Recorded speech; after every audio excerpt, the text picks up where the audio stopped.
एक छोटे से कस्बे में जहां सब कुछ सामान्य दिखता था, एक टूटा फूटा घर को लोग भूतों का घर मानते थे। इस घर के पास जाकर कोई बड़ा साहस नहीं कर सकता था, लेकिन चार दोस्तों ने एक साहसी कदम उठाने का फैसला किया। रवि, अमन, सिमी और नील, जो हॉरर एडवेंचर के शौकीन थे, एक रात उस डरावने घर में जाने का प्लान बनाने लगे। जब वे घर के अंदर पहुंचे तो एक अजीब सा सन्नाटा उनका स्वागत करता है। दीवारों पर लगे खून के धब्बे, पुराने खिलौने और टूटे हुए आईने जैसे संकेत थे कि यहाँ कुछ गलत है। लेकिन सबसे डरावनी चीज थी जब नील को एक पुरानी डायरी मिली, जिसे उन्होंने नाम दिया रक्त की डायरी। इसे देखते हुए नील ने कहा, चलो इसे पढ़ते हैं, शायद यह महज एक मजाक है। लेकिन जैसे ही उन्होंने पहली लाइन पढ़ी, अगर तुमने इसे पढ़ा है तो आप बच नहीं सकते, एक सन्नाटा गहरा गया। फिर वे हंस पड़े, यह सोचकर कि यह किसी की बदमाशी है। लेकिन अचानक अमन गायब हो गया।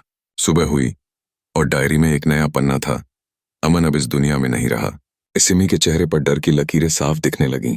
रवि ने इसे एक इत्तेफाक कहा, लेकिन अगले दिन एक और पन्ना खोला और सिमी भी गायब हो गई। अब सिर्फ रवि और नील बचे थे। नील ने कहा, हमें इस डायरी को जलाना चाहिए। रवि ने तुरंत उसे फेंका, लेकिन अगली सुबह जैसे ही वह जागा, उसे भी गायब पाया गया। अब नील के पास केवल वह डायरी थी, लेकिन वह देखता है कि एक नया पन्ना अपने आप बन रहा था।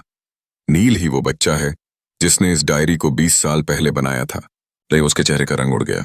नील ने अब सब कुछ याद किया। अचानक एक तेज हवा चली, दरवाजे खुद ब खुद बंद हो गए और घर में अंधेरा छा गया।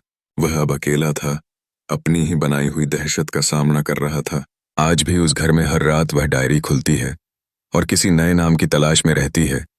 क्या नील भी उस भूल भुलैया से बाहर निकल पाएगा?